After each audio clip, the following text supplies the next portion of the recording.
সূরা আর রহমান। রহমান রহিম আল্লাহ তাআলার নামে। পরম করুণাময় আল্লাহ তাআলা। তিনি তোমাদের কোরআন শিক্ষা দিয়েছেন, তিনি মানুষ বানিয়েছেন, ভাব প্রকাশের জন্য তিনি তাকে কথা বলা শিখিয়েছেন। সূর্য ও চন্দ্র উভয় নির্ধারিত হিসাব মোতাবেক কক্ষপথ ধরে চলছে। জমিনে উৎপাদিত যাবতীয় লতাপাতা ও গাছ গাছড়া সব তাঁরই সামনে সাজদাবনত হয়। আসমান তাকে তিনি সমুন্নত করে রেখেছেন এবং মহাশূন্যে তার ভারসাম্যের জন্য তিনি একটি মানদণ্ড স্থাপন করেছেন, যাতে করে তোমরা কখনো আল্লাহ তাআলা নির্ধারিত এই মানদণ্ডের সীমা অতিক্রম না করো। ইনসাফ মোতাবেক তোমরা ওজনের মানদণ্ড প্রতিষ্ঠা করো এবং ওজনে কম দিয়ে মানদণ্ডের ক্ষতি সাধন করো না। ভূমণ্ডলকে তিনি সৃষ্টিরাজির জন্য বিছিয়ে রেখেছেন, তাতে রয়েছে অসংখ্য ধরনের ফলমূল, আরও রয়েছে খেজুর যা আল্লাহর কুদরতে খোসার আবরণে ঢাকা থাকে, আরও রয়েছে ভুসি বিশিষ্ট শস্যদানা ও সুগন্ধযুক্ত ফল। অতএব হে মানুষ ও জিন, তোমরা তোমাদের মালিকের কোন নিয়ামত অস্বীকার করবে? তিনি মানুষকে বানিয়েছেন পোড়া মতো শুকনো ঠনঠনে এক টুকরো মাটি থেকে এবং জিনদের বানিয়েছেন আগুন থেকে। অতঃপর হে মানুষ ও জিন, তোমরা তোমাদের মালিকের কোন নিয়ামত অস্বীকার করবে?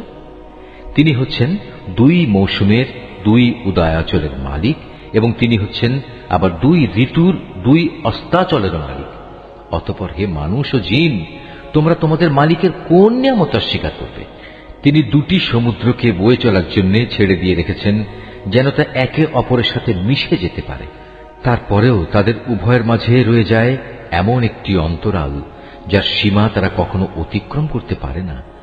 অতঃপর হে মানুষ ও জিন, তোমরা তোমাদের মালিকের কোন নিয়ামত অস্বীকার করবে? এ উভয় সমুদ্র থেকে তিনি মহামূল্যবান প্রবাল মুক্তা বের করে আনেন। অতঃপর হে মানুষ ও জিন, তোমরা তোমাদের মালিকের কোন নিয়ামত অস্বীকার করবে? সমুদ্রে বিচরণশীল পাহাড় সম বড় বড় জাহাজসমূহ তো তারই ক্ষমতার প্রমাণ। অতঃপর হে মানুষ ও জিন, তোমরা তোমাদের মালিকের কোন কোন নিয়ামত অস্বীকার করবে? জমিন ও তার উপর যা কিছু আছে তা সবই একদিন বিলীন হয়ে যাবে, বাকি থাকবে শুধু তোমার মালিকের সত্তা, যিনি পরাক্রমশালী ও মহানুভব। অতএব হে মানুষ ও জিন, তোমরা তোমাদের মালিকের কোন কোন নিদর্শন অস্বীকার করবে?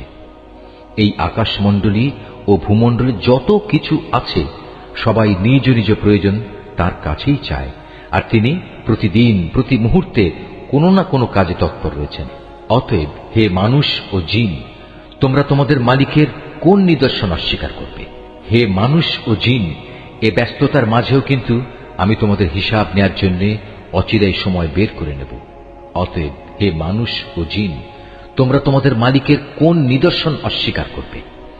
হে জিন ও মনুষ্য সম্প্রদায়, যদি আকাশমণ্ডলীয় ভূমণ্ডলের এই সীমারেখা অতিক্রম করার তোমাদের সাধ্য থাকে তাহলে যাও, অতঃপর তা অতিক্রম করেই দেখো, কিন্তু আমার অনুমতি ছাড়া তোমরা কিছুতেই এই সীমা সরহদ অতিক্রম করতে পারবে না।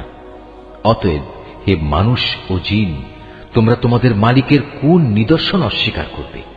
সেদিন তোমাদের উভয় সম্প্রদায়ের উপর আগুনের স্ফুলিঙ্গ ও ধোঁয়ার কুণ্ডলী পাঠানো হবে, তোমরা কিছুতেই তা প্রতিরোধ করতে পারবে না। অতএব হে মানুষ ও জিন, তোমরা তোমাদের মালিকের কোন নিদর্শন অস্বীকার করবে? যেদিন আসমান ফেটে যাবে এবং তা লাল চামড়ার মতো রক্তবর্ণ হয়ে পড়বে। অতএব হে মানুষ ও জিন, তোমরা তোমাদের মালিকের কোন নিদর্শন অস্বীকার করবে? সেদিন কোনো মানুষ ও জিনের কাছ থেকে তার অপরাধ সম্পর্কে কোনো কৈফিয়ত জিজ্ঞেস করা হবে না। অতঃপর হে মানুষ ও জিন, তোমরা তোমাদের মালিকের কোন নিদর্শন অস্বীকার করবে? অপরাধীরা তাদের অপরাধী চেহারা দিয়ে সেদিন এমনিই চিহ্নিত হয়ে যাবে। অপরাধের নথি তাদের ললাটে এঁটে থাকবে এবং তাদের কপালের চুল ও পা ধরে ধরে হাঁকিয়ে নেওয়া হবে। অতঃপর হে মানুষ ও জিন, তোমরা তোমাদের মালিকের কোন নিদর্শন অস্বীকার করবে? সেদিন তাদের বলা হবে, এ হচ্ছে সেই জাহান্নাম যাকে এ অপরাধী ব্যক্তিরা মিথ্যা বলত। তারা সেদিন তার ফুটন্ত পানি ও জাহান্নামের মাঝে ঘুরতে থাকবে। অতএব হে মানুষ ও জিন, তোমরা তোমাদের মালিকের কোন নিদর্শন অস্বীকার করবে?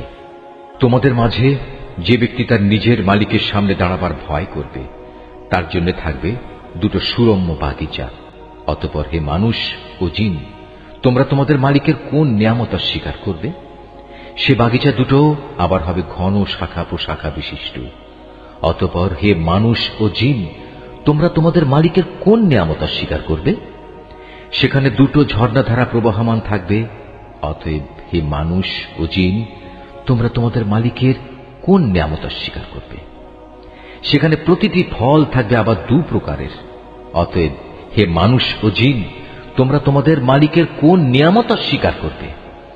জান্নাতের অধিবাসীরা সেখানে হেলান দিয়ে আয়েসে বসবে রেশমের আস্তর দিয়ে মোড়ানো পুরু ফরসের উপর। এ সময় উভয় উদ্যান ফল সহ তাদের সামনে ঝুলন্ত অবস্থায় থাকবে। অতএব হে মানুষ ও জিন, তোমরা তোমাদের মালিকের কোন নিয়ামত অস্বীকার করবে? সেখানকার অগণিত নিয়ামতের মধ্যে থাকবে আয়তনয়না সুন্দরী হুর, যাদের জান্নাতের এ অধিবাসীদের আগে কোনো মানুষ কিংবা জিন কখনো স্পর্শও করেনি। অতএব হে মানুষ ও জিন, তোমরা তোমাদের মালিকের কোন নিয়ামত অস্বীকার করবে? এরা যেন এক একজন প্রবাল ও পদ্মরাগের মতো অপরূপ। অতএব হে মানুষ ও জিন, তোমরা তোমাদের মালিকের কোন নিয়ামত অস্বীকার করবে? তুমিই বলো। উত্তম আনুগত্যের বিনিময়ে উত্তম পুরস্কার ছাড়া আর কি হতে পারে? অতএব হে মানুষ ও জিন, তোমরা তোমাদের মালিকের কোন নিয়ামত অস্বীকার করবে? নিয়ামতের এ দুটো উদ্যান ছাড়াও সেখানে রয়েছে দুটো ভিন্ন ধরনের উদ্যান।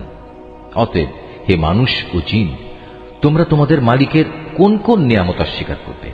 সে দুটো বাগিচা হবে চিরসবুজ ও ঘন। অতএব হে মানুষ ও জিন, তোমরা তোমাদের মালিকের কোন নিয়ামত অস্বীকার করবে? সেখানে থাকবে দুটো ঝর্ণাধারা, ফোয়ারার মতো সদা উচ্ছল গতিতে তা বইতে থাকবে। অতএব হে মানুষ ও জিন, তোমরা তোমাদের মালিকের কোন নিয়ামত অস্বীকার করবে? সেখানে আরো থাকবে রং বেরঙের ফল পাকড়া, খেজুর ও আনার। অতএব হে মানুষ ও জিন, তোমরা তোমাদের মালিকের কোন নিয়ামত অস্বীকার করবে? সেখানে থাকবে সৎ স্বভাবের অনিন্দ সুন্দরী রমণীরা। অতএব হে মানুষ ও জিন, তোমরা তোমাদের মালিকের কোন নিয়ামত অস্বীকার করবে? এ হুররা রয়েছে তাঁবুতে অপেক্ষমান অবস্থায়। অতএব হে মানুষ ও জিন, তোমরা তোমাদের মালিকের কোন নিয়ামত অস্বীকার করবে? এই জান্নাতের অধিবাসীদের আগে অন্য কোনো মানুষ কিংবা জিন এদের স্পর্শও করেনি। অতএব হে মানুষ ও জিন, তোমরা তোমাদের মালিকের কোন নিয়ামত অস্বীকার করবে? জান্নাতের অধিকারী এ ব্যক্তিরা সুন্দর গালিচার বিছানা ও সবুজ চাদরের উপর হেলান দিয়ে বসবে। অতএব হে মানুষ ও জিন, তোমরা তোমাদের মালিকের কোন নিয়ামত অস্বীকার করবে? কত মহান তোমার মালিকের নাম! তিনি মহাপ্রতাপশালী ও পরম অনুগ্রহশীল।